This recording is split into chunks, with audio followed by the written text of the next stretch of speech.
Noah Schnapp still has a job?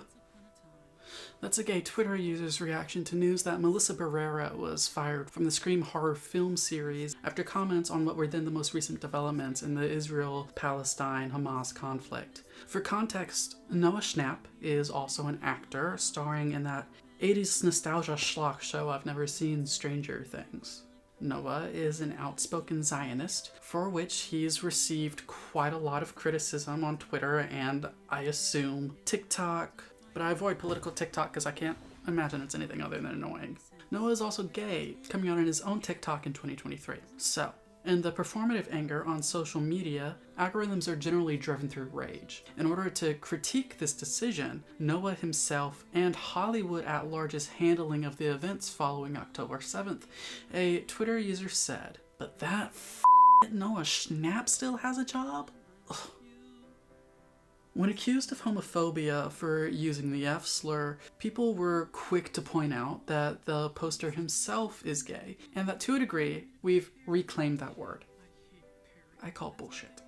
In January, around the time that Noah Schnapp came out, one of the queens from RuPaul's Drag Race was doing what we all do on Twitter, venting, fair enough, and explaining our feelings. Do it a lot myself. Unfortunately, Twitter is one of those sites where assholes dwell, and unfortunately a lot of the vocal fans of Drag Race happen to be assholes, especially to queens of color.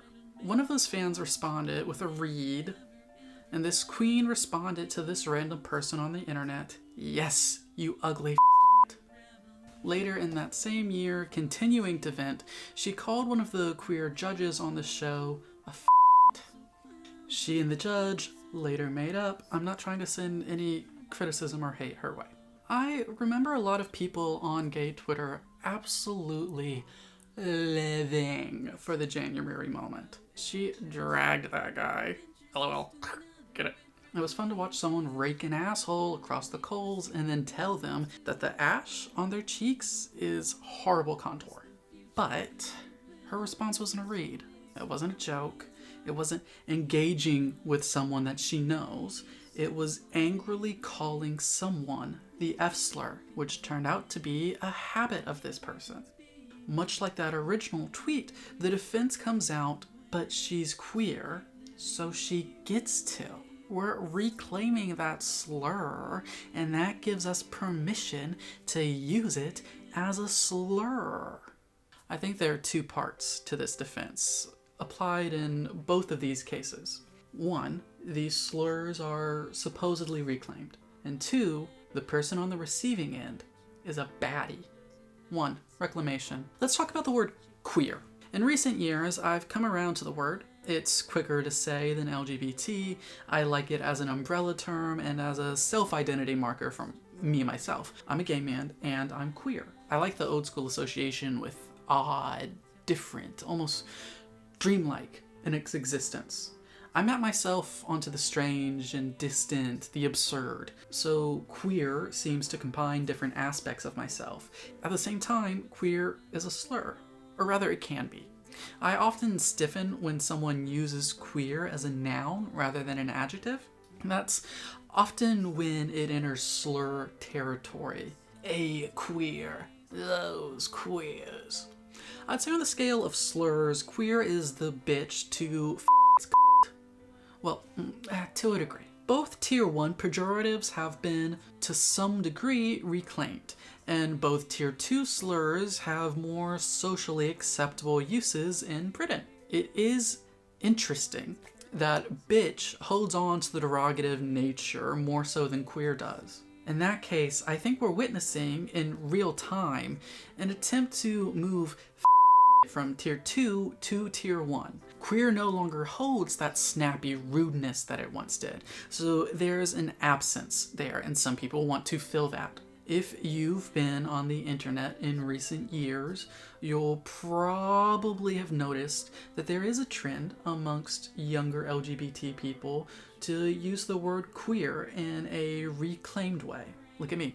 I regularly use the term and don't even consider the past negative connotations most of the time.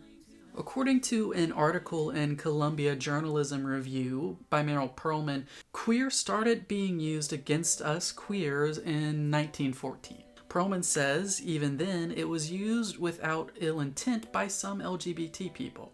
She goes on to talk about a different argument, saying queer nation was the first instance of queer as a positive self-identification. She cites a Newsweek article from the 90s, which says, by co-opting the word queer, QN claims they have disarmed homophobes. The article went on and on about them being a radical gay rights group. Calls us gays. Remember when gay itself was practically a slur? It's interesting how times change. So despite what some people claim, this isn't a matter of young people running with a word and ignoring its history. I was born in the 90s. Those who were running a queer rights activist group like QN would have at least been 20. So realistically, they're now 40 and up. We took it from our elders. Perlman looks at journalistic guidelines on the usage of the word queer. The consensus seemed to be, in 2019 at least, that it was a slur except in uses by those groups and peoples who embrace that identification. And in all cases, it is not appropriate when used as a pejorative. If the intent is to use the word queer as a slur, then it is a slur, regardless of the speaker or its reclamation. Speaking of journalistic use, NPR published an article by Juliette Rochelot about the company's own use and evolving understanding of the word queer. After several uses by NPR, listeners wrote in and asked them to not use it, since it has been and continues to be used in a lot of cases as a slur across the country. NPR, they said, does not get to reclaim a slur. The queer writers for NPR agreed, but went on to say that that doesn't mean those reporters do not get to use it in a reclaimed way. The conclusion the article seems to come to is that language is ever-changing. Queer is being embraced more and more, and yet it deserves to be treated carefully. And those who are offended by its usage deserve to be allowed space. Space to make their concerns heard. Space to not be referred to by it. I bring that up for three reasons. The first is to give an example of reclamation, where a word is leached of the pejorative nature. Earlier I compared it to bitch, but bitch, even when reclaimed as it has been, still carries its pejorative undertones in the vast majority of its usage. Queer doesn't seem to. Queer has been taken to mean LGBT. Sometimes you see queer people jokingly allude to its slur past. We're a bunch of filthy queers. And stuff like that. It's fun. Queer, much like gay, is on its way to total reclamation. Interestingly, anecdotally, in my own experience, homosexual is actually increasingly taking on some of that negative connotation because it tends to be used by homophobes and especially transphobes as a sort of code medicalization that ends up dehumanizing people. I'm not queer, I am a homosexual. Keep those transgenders away from me, that sort of thing. The second purpose is to show that queer, despite being a lovely word, is still one to be wielded carefully. There is true trauma attached to that word for many gay people. Straights have, and sometimes still do, use it as a slur. On Twitter, there have been lots of complaints about people complaining about queer. Anger comes out against the people who say, I'm gay, not queer. Almost as if it's a moral offense to not identify with something that has been used as a slur in the process of being reclaimed. But it still holds pejorative power as a slur. The third is mostly a corollary to the second. It's clear that using it as a slur is not valid reclamation. It's using a historic slur for its historic slurage. And now, let's talk about I saw a 2003 article by Arnold Zwicky titled The Other F Word. In it, Zwicky examines the use of and its meaning as a pejorative and as a reclaimed word. He claims has a two-pronged meaning, unlike most curses. A is literally a gay man, The word also carries an insult, a negative judgment. Gross. Let's consider some other curses and pejoratives. Shit. Excrement. Cuck. Penis. Damn. Condemn. Asshole. Jerk. Bastard. Jerk. Bitch. Jerk. Then we have slurs. Slurs are double-pronged. Bitch, too. A disagreeable woman. Think about racial slurs. The N-word both means literally a black person, but also carries a heavy, negative, historical, violent judgment. Zwicky says the reclamation of slurs tend to strip out the meaning. It takes the journey of queer and would turn into a simple description. I am a would just mean I am a gay man. It can also showcase personal toughness. This word cannot hurt me. It can also be used as a sign of affection between friends or even lovers. The dehumanization of a slur can be employed to success in the bedroom when consented to. But what happens if you strip it the other way? When you don't use it to refer to gay men necessarily, but only as an insult. What insult is it? Well, like most homophobia, in my opinion, it's rooted in misogyny. Homophobia is just sexism. To call someone a is to call them unmasculine. You are improperly male. It's a harsher way of saying sissy. Sometimes it's used by us queers against each other. And here it typically means you are a bad gay. You're queer. Incorrect. The reason the straights hate us, you're the excuse for homophobia, and you are deserving of hatred and homophobia and the violence implied behind the F-slur. I've been called a on the streets several times by strangers. None of those times felt like a friendly reclamation or a cheeky drag. It was a threat meant to terrify me. Let's take that original tweet and see if it's using a reclaimed version of the F-slur. Stripped version 1. Remove the judgment. But that gay man, Noah Schnapp, still has a job? Well, Noah is gay and a man, but that doesn't make logical sense as the tweet. His sexuality wouldn't have anything to do with it. If you have an issue with, say, Pete Buttigieg as transportation secretary, and you said, but that gay man Pete Buttigieg is still in the cabinet, it sounds like your issue is less with him and more with the fact that he's gay. At which point, you're just using the slur. Stripped version number 2. Remove the description. But that feminine sissy, Noah Schnapp, still has a job? That's just unnecessary misogyny. Okay, how about, well, is it Noah using it as a defiant self-identity marker? Well, the tweeter isn't Noah, so that doesn't apply. Is it showing affection? Obviously not. This tweet is not reclamation. It's using a slur as a slur. It is weaponizing homophobia against a queer person. Why? When the drag queen used the slur as a slur, why did she weaponize homophobia? Why use the slur? As Wiki might say, it's because they're bad gays. 2. The baddies. The first thing that comes to mind for me when I say the phrase bad gays is a play by Joshua Harmon titled Bad Jews. I read it my sophomore year of undergrad in a theater literature course. If you want an overview of the play, you can either be a good boy, go buy a copy, or you can read this review by Stephen McKnight about a rerun at Studio Theater in DC.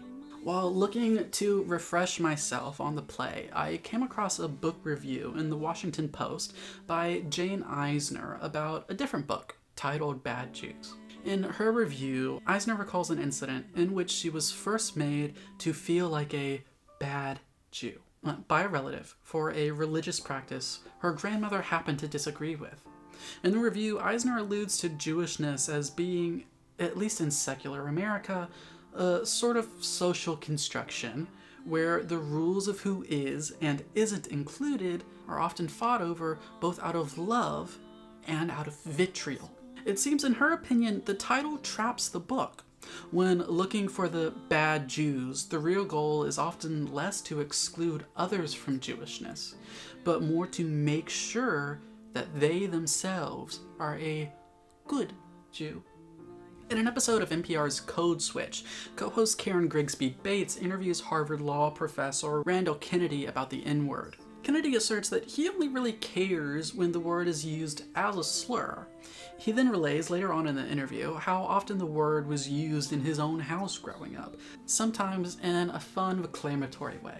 Sometimes, though, his dad would use it as a slur.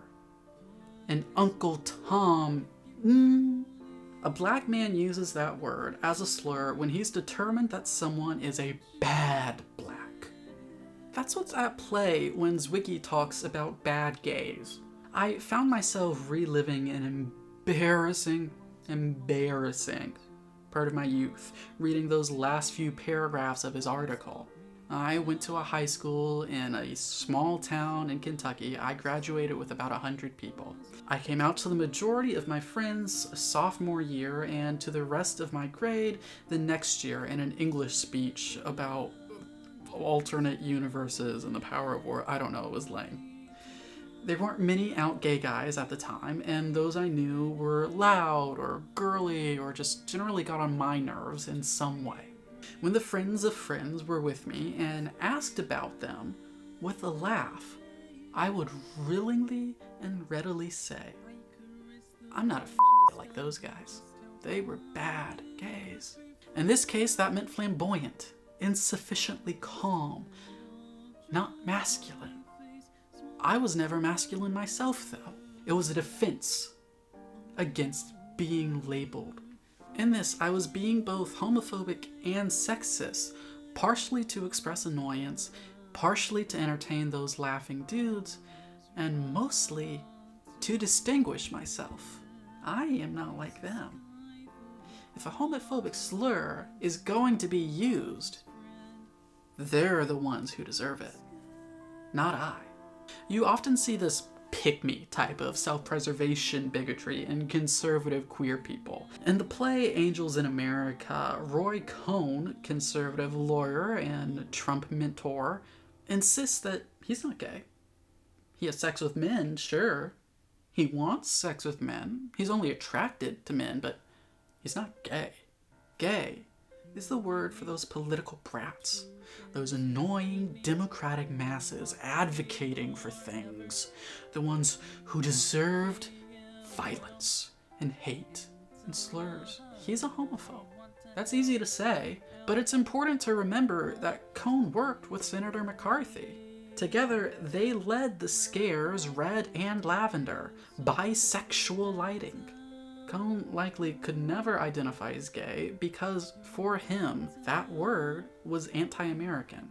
He used it to destroy lives, and he saw it work. Gay for him was a slur, and those pesky queers might have deserved it, but he didn't.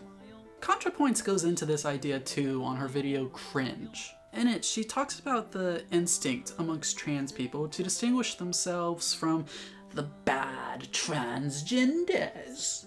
Because when you see someone of your identity do something cringe and experience self-cringe, self-hate, we have an instinctual need to distance ourselves. Several of the conservative trans YouTubers Natalie talks about employ transphobia against the people that annoy them. They use slurs. These are the bad transes, and the bad transes deserve the slurs. They deserve the bigotry, not I. Focus your hate there. When that drag queen replied to a man calling him a wherein she was not calling him a gay man or employing comedic closeness, she was simply using a slur as a slur because he was an asshole. And assholes deserve what they get. In the many replies to that tweet about Noah Schnapp that inspired this video, the ones who moved beyond the, but if he is gay, so it's fine, and dealt with the actual usage of it as a slur, claimed that it was fine to use slurs against Noah. Noah, after all, is a bad gay. Bad gays deserve abuse. They deserve what they get. The price he pays for his Zionism is to hand over his dignity, his humanity. We do not extend to you the belief you are human, they say implicitly.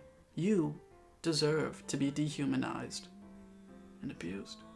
And that's why that tweeter called Noah a in the first place. He wanted to use a slur against Noah Schnapp to weaponize homophobia against him, to threaten him, because Noah is a bad gay, and OP is a good gay. And being a good gay, he has to point out the bad gay and say that is a And supposedly progressive people laugh. They liked the tweet. They agreed with it. I've talked about this before and probably will again, but the problem is that there are people for whom politics is not a matter of wanting to better the world. It's about wanting to punish the bad guys. These people deserve violence. These people deserve abuse. We will keep the death penalty after the glorious revolution, because bad guys deserve the wall. The people who say that don't care about the politics they espouse. They just care about holding the gun. They want to be the boot.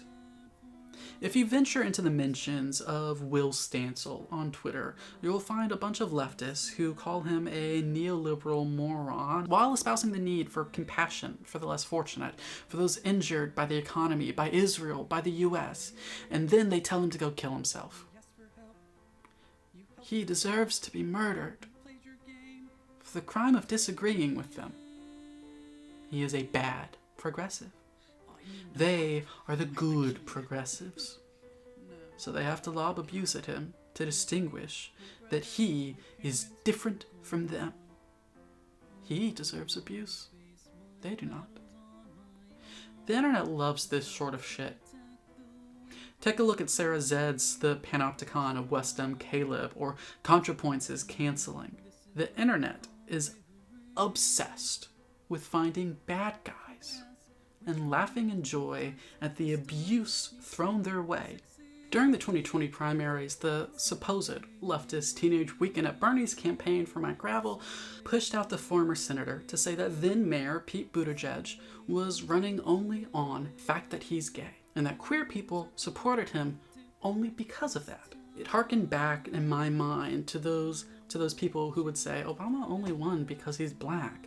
That sort of nonsense. Buttigieg was one of the more policy-centric campaigns at the time. Agree with him or not, I remember reading through his website. That statement wasn't factual. It was just pure homophobia. But because he and those teens disagreed with Pete politically, it meant Pete was a bad gay. And he deserved the homophobia. Let's talk about Lindsey Graham. The senator from South Carolina is a bit effeminate. He's weird. He's a homophobic, conservative asshole who kisses Trump's mushroom all the time.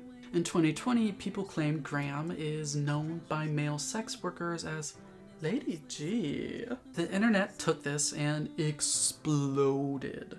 His mentions were flooded with it. Supposed liberals rushed to use the name against him.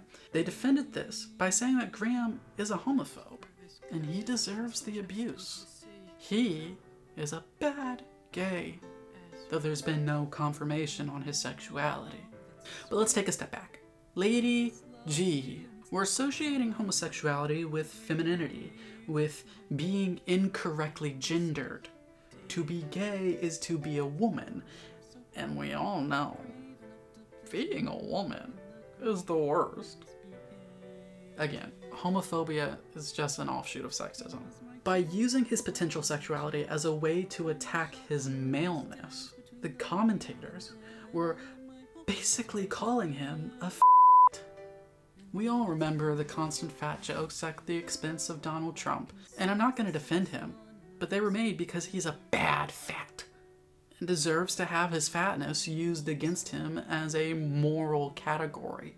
When Queen Elizabeth died, you had an outpouring of people sincerely wishing that she burned in hell for all eternity and got tortured because she was a bad person. She deserves constant, continuous, and humane treatment. The constant here is that there are certain people who will only grant you humanness if you happen to agree with them. Once you step out of line, once they have determined you are bad, then you deserve all injustices rained upon you. They are the grantors of humanity, and they are gleefully on the search for those they can remove blood for. After you have been dried, they can parade your filthy corpse. And in the parading, they can say that they are the good. 3. So what? When you use the word as a slur against the bad gays, you're saying that homophobia is valid. You are wishing to stab your opponent with it. You are longing for blood, and you don't care how you draw it. The solution here is simple. We can no longer tolerate this sort of behavior. Mean girl activism, the idea that the best way to improve the world is to be as cruel as possible in arguing for our wants, is idiotic, ineffective nonsense. It does not work. It alienates sane people who can engage their empathy, but it does sate the want to hurt others. It alleviates the shame that comes with wanting to inflict pain. These are the bad guys. And the bad guys are monsters, not humans. So I can harm them. I can abuse them. I can kill them and laugh about it. And thousands will laugh with me. You're a pussy. Often gets posted under people who complain about death threats. Log off and grow up. The implication is that those wishes of harm are morally neutral, or maybe correct. And you getting hurt by them? Well, that's your fault. If you were a good person, they would have granted you humanity. If you were a good person, you wouldn't be abused. It's an embrace of abuser logic. Full stop. The original tweet and its defenders are clearly saying to Noah Schnapp, you are a bad gay. You deserve harm. You deserve the homophobia that haunted and killed our community for generations. If only you were a good gay, then you wouldn't deserve this. Using a slur as a slur means you're being cruel. You're being an asshole. You're being a bigot. It doesn't matter what your identity is. And there is no place for bigotry in the future we want to build. If your politic is not built off of compassion, then you don't deserve power. You deserve no victory. You deserve someone to love you until you finally figure how to grow up and throw away your incessant bloodlust. None of us determines who is human. None of us are deserving of pain. Suffering is not good. It is not holy. It never has been and never will be. Your bloodlust is bad. It's long past time to stop feeding it. As for what to do, we have to close our doors on this behavior. Call it out or ignore it. Don't participate, block people. Tell them that their bigotry and hatred does not have a place in our movement, and they ought to work on themselves if they want to rejoin us in creating a better world. And I bet many of them will drop politics like a heavy stone, because they're just in it to get points for being cruel. That's all they care about. They don't want a better world. They don't want to convince people. They don't want to advocate or vote or protest or rally. They want to hate. And they want to be told that they're special good boys for hating. Politics for them has nothing to do with bettering the world. It starts and ends at slurring the baddies.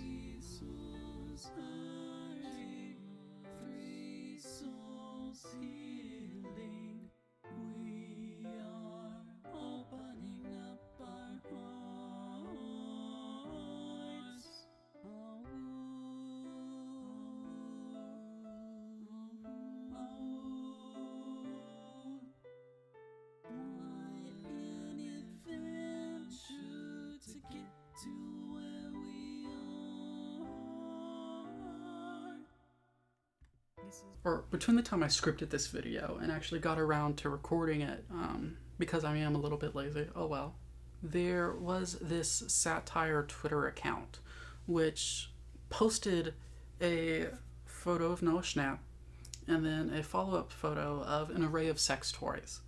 And it said, didn't claim because it's satire, it said, Noah Schnapp just posted this on Instagram. And of course, every time there's a satire, you get a lot of people believing it or pretending to believe it, but that's not really what matters. The joke there is, haha, this is a gay man. Isn't that funny? Laugh at him for being a degenerate. And people did. And they didn't care when they were told it was homophobia, because he's a Zionist. Who gives a shit?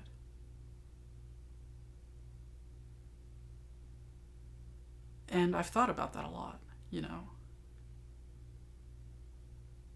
There are people for whom homophobia doesn't matter unless they can say you're a homophobe to someone who they consider their enemy. But homophobia is bad. It itself. It is a tool of pain. And sometimes tools are evil, no matter who wields them. Homophobia does not become good when used by the right people against the right people, because there are no right people to use it and there are no right people to deploy it against. It's just a tool of violent cruelty.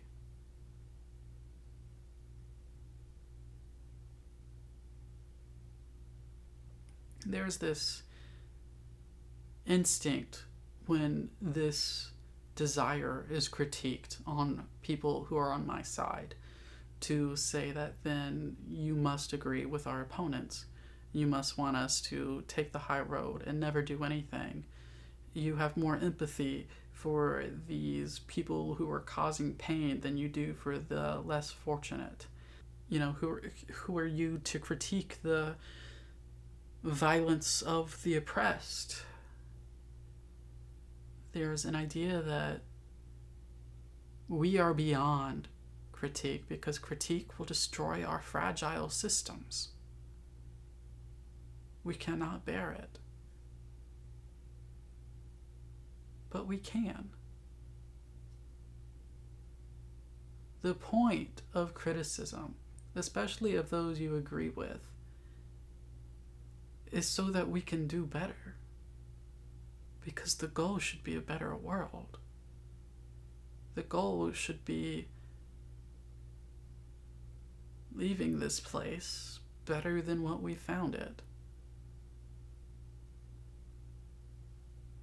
And cruelty isn't the way to do that.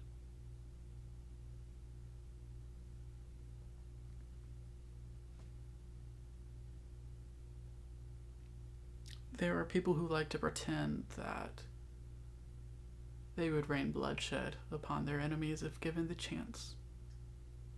And their enemies can be wide-ranging. It can be conservatives talking about liberals. It can be anyone talking about Nazis, or a bunch of people talking about communists, or anything.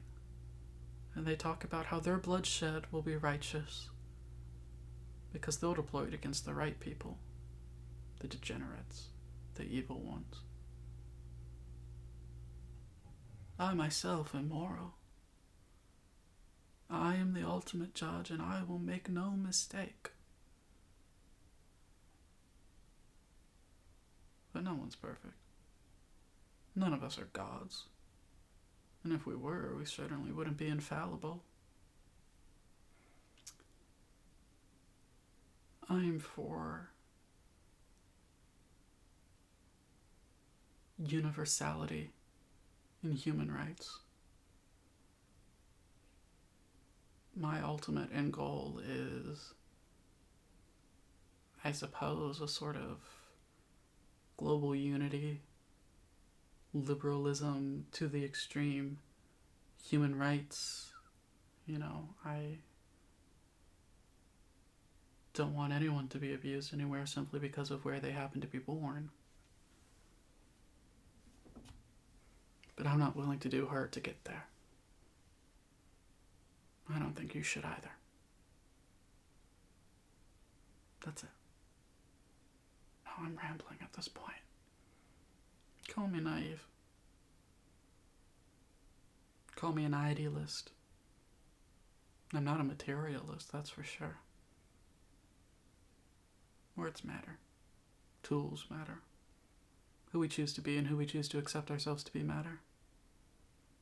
And we have to critique ourselves and those we agree with, because we must be better. Doesn't matter how bad the others are. We must be better. We must. That's all.